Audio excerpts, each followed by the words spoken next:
यीशु मसीह ने एक बात कही, जिसके सुनने के कान हो वह सुन ले।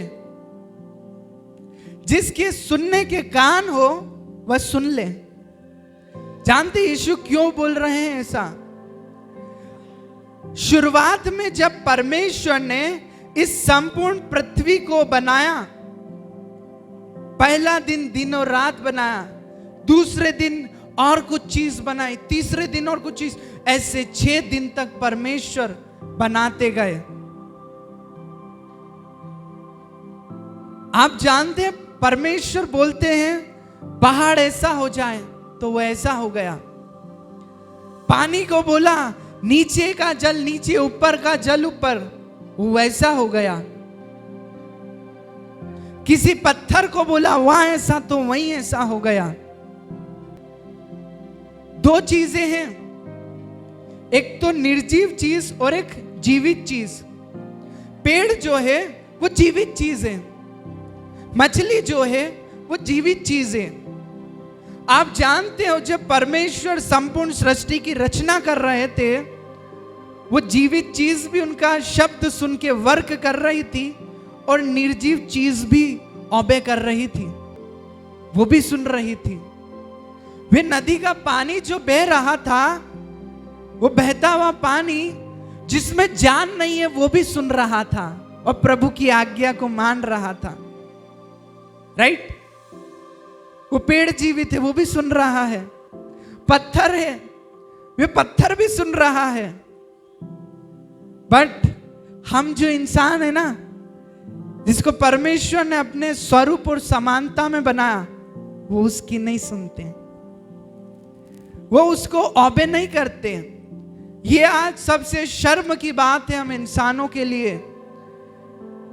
इवन यीशु मसीह ने कहा इनको चिल्लाने तो नहीं तो पत्थर चिल्ला उठेंगे।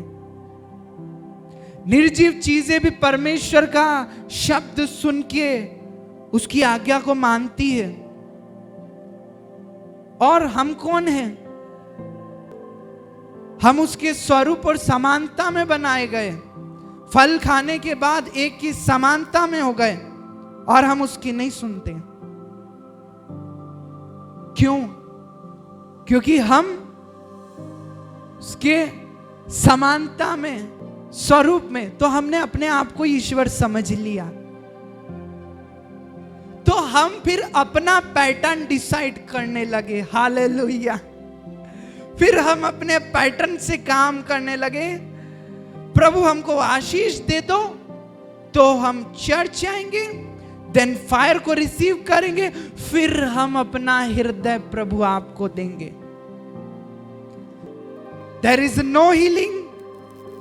अगर चंगाई नहीं तो हम तेरी समीपी में नहीं आते।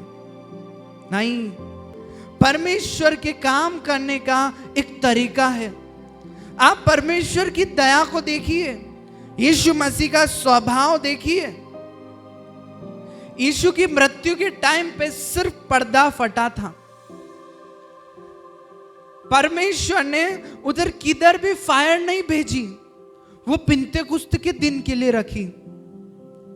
उधर यीशु मसीह भी नहीं थे क्रेडिट लेने के लिए। एलिया तो फिर भी था। वाह वाह एलिया, तू तो परमेश्वर का दास है, देख तेरी प्रार्थना से आग गिर गई। उधर यीशु मसीह भी नहीं थे कि क्रेडिट ले। वाह प्रभु, आपके बलिदान से आग गई। यीशु उधर खड़े ही नहीं थे, क्योंकि वे चाहते थे कि सारी जो फायर है, सारा जो प्रगटीकरण है, वो किस पे आए?